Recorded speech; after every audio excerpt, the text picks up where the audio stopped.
வணக்கம். சன்ரைஸ் நேரத்திற்கான இலங்கை செய்திகள் இணையவள தொகுப்புடன் வாசித்தளிப்பது புஷ்பகலா பிரபாகரன். கல்வி அமைச்சு அறிவிப்பு. இலங்கையில் அரச பாடசாலைகள் மற்றும் அரசு அங்கீகாரம் பெற்ற தனியார் பாடசாலைகளின் 3ஆம் தவணை இன்று ஆரம்பமாகியுள்ளதாக கல்வி அமைச்சு தெரிவித்துள்ளது. பாடசாலைகளுக்கான 2ஆம் தவணை கடந்த 16ஆம் தேதி வெள்ளிக்கிழமை நிறைவடைந்தமை குறிப்பிடத்தக்கது. சுகாதாரத்துறை விடுத்துள்ள எச்சரிக்கை. மழையுடனான காலநிலை மற்றும் வெள்ளப்பெருக்கு காரணமாக வாந்தி, வயிற்றுப்போக்கு, காய்ச்சல், எலிக்காய்ச்சல் பரவும் அபாயம் உள்ளதாக தெரிவிக்கப்பட்டுள்ளது. வெள்ளம் ஏற்பட்ட பகுதிகளில் வாழும் மக்கள் உரிய சுகாதார நடைமுறைகளை கடைபிடிப்பது அவசியமாகும் என சுகாதார பிரிவினர் சுட்டிக்காட்டியுள்ளனர். அடித்துக் கொலை. வவுனியாவில் சுவிஸ் நாட்டிலிருந்து வருகை தந்த குடும்பஸ்தர் ஒருவர் கொலை செய்யப்பட்ட நிலையில் சடலமாக மீட்கப்பட்டுள்ளார். குறித்த நபர் வவுனியா வடக்கு சின்ன பம்பன் பகுதியில் உள்ள வீட்டில் இன்று சடலமாக மீட்கப்பட்டுள்ளதாக கனகராயன் குளம் காவல்துறையினர் தெரிவித்துள்ளனர். எவ்வித பிரச்சார நடவடிக்கைகளில் ஆரம்பிக்கவில்லை. எதிர்வரும் ஜனாதிபதி தேர்தலில் போட்டியிடும் 39 வேட்பாளர்களில் 19 வேட்பாளர்கள் இதுவரை எவ்வித பிரச்சார நடவடிக்கைகளையும் ஆரம்பிக்கவில்லை என ஜனநாயக மறுசீரமைப்பு மற்றும் தேர்தல் கட்சிகள் நிறுவனத்தின் நிறைவேற்று பணிப்பாளர் மஞ்சுள கஜநாயக்க தெரிவித்துள்ளார். அதன்படி குறித்த வேட்பாளர்கள் ஜனாதிபதி தேர்தல் தொடர்பாக ஒரு கூட்டத்தை கூட நடத்தவில்லை எனவும் அவர்கள் சுட்டிக்காட்டியுள்ளனர்.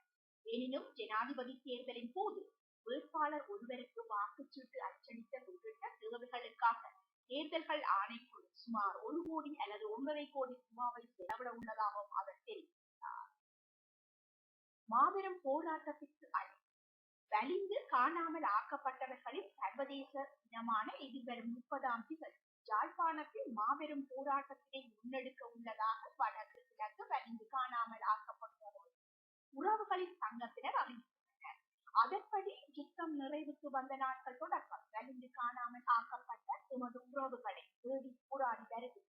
இதுவரையில் எமக்கான நீதி கிடைக்கப்பெறவில்லை.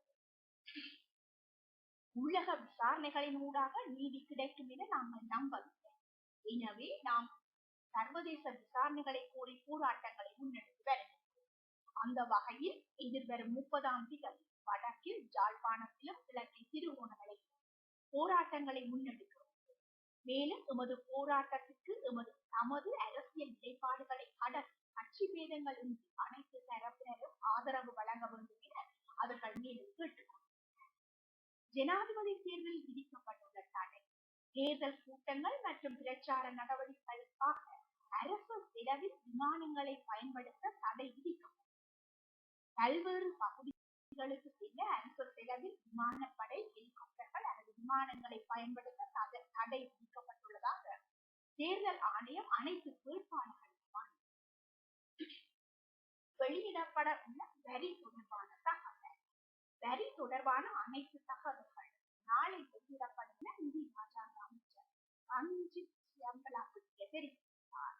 இந்த காலப்பகுதியில் நிலுவை வரிகளை வசூல் அரச வருமானத்தை அதிகரிக்கப்பட்டதாக அமைச்சர் குறிப்பிட்டார். வரி நிலுவையை வசூலிப்பதற்காக சுமார் 90 வங்கி கணக்குகள் முடக்கப்பட்டுள்ளதாக அவர் சுட்டிக்காட்டினார்.